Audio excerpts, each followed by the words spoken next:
hear all this information, and it's been coming at me for years, so then I need to empower myself and try to share empowerment with others who also hear it, and it can downpress you or it can energize you.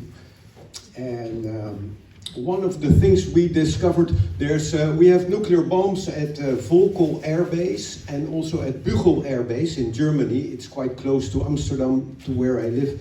So I engage with these two bases. And every year in autumn, there's a nuclear exercise called Steadfast Noon. And they use the nukes in Europe, put on B-52 bombers with nuclear stuff. And then they exercised nuclear war in the European and Middle East theater. And when was it? Well, some time ago, we thought we're going to disrupt this practicing for nuclear war. And how shall we do it? And we thought, I wanted to wave a pink shovel, but it's at home, so I only have my pink t-shirt. So we get children's shovels, pink shovels, and a few real shovels, which we paint pink to get through the grass. And then you can all use all kinds of shovels once you're through the grass. And we tunnel our way, and we under the fence. Because sometimes people used to say, oh, you cut the fence. And so then we thought, well, we'll dig a tunnel. And the intent is to sit on the runway, so we express it. And we announce it way ahead. We invite everybody over for a big picnic. And who wants to dig just one dig or a lot of digging, or just be there and share in the good vibes. So there's room for support and digging and everything. And so we do these digging actions, and I think they're great fun. And yeah, they're great fun. Let me see what I had written down. And now the new one is going to be a bit of a combination this autumn, because we also have people in wheelchairs and with walkers, and a tunnel is a bit hard.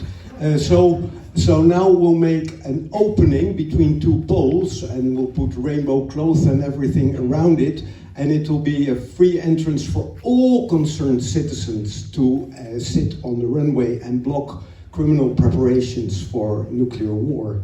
And it's so liberating, it's so liberating. So, and we think we are upholding the law. So Holland is bound by several treaties, Geneva War Conventions, the Non-Proliferation Treaty, and other treaties. And the police and the prosecutor are not doing anything. So when we go to court, we say to the judge, look, you can look at these weeny-bitty trespassing laws or whatever little laws. You can also look at the big treaties and the big picture and help us uphold the law. So it's an interesting dynamic. And I think the biggest, hardest work is to overcome my own fear. So before picking up a shovel the first time, it took me a long time to overcome my fear and think, the bailiffs, what if the bailiffs come? And my marriage, and how am I gonna do that? And so I first did it in Germany, because the German bailiffs can't come. So I started liberating myself in Germany, and did a 30-day stint in a German prison. And so on. And then at some point I thought, man, the world is going down to pieces, the bailiffs, and I think my marriage will hold it. So now I've also liberated myself to become active in the Netherlands, and it's very empowering. And you can steer a little bit, Our marriage, when we married, we divided, everything is to her, and it's a Dutch law. So I already made myself free in the long range. And some people do that, or when so I'm a little bit privileged that I already am a bit free, and I live with 20 people. So if I go to jail, it will all continue, But if you have a pension or something the bailiffs can take, then I think you can still sit on the runway, and there's so much solidarity, and you pay it off. The main thing is that we act and disrupt there. We practice peace. What if the real command comes? We prepare ourselves too. So we explain it to the commander and so on. It's a long time, 8 minutes. Wow. So anyway, to deal with your own fear, and I used to, in the 80s, I looked at Lech Walesa or Nelson Mandela, you know, and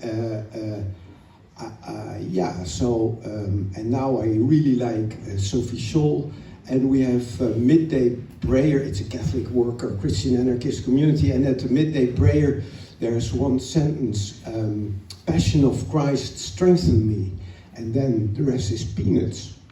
So that helps to overcome my fear. And now I still have, so we also do it on the climate, and we make climate and militarism into one, because the exhaust and everything. So we work together a bit with Extinction Rebellion. They think blocking a military runway, whoa. And we say it's the intent, and they will stop us way before we get there, but we express the intent to do it. We have coal tracks in our port, where a lot of coal comes in from Colombia and it's being burned.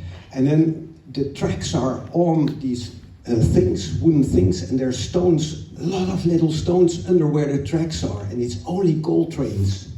And so what we do, we again throw a picnic, have music, and we take a pebble from the track and another pebble, and you can just picnic, or you can pick up a pebble, and it destabilizes the tracks, and if they don't stop us, it's finished with the coal trains.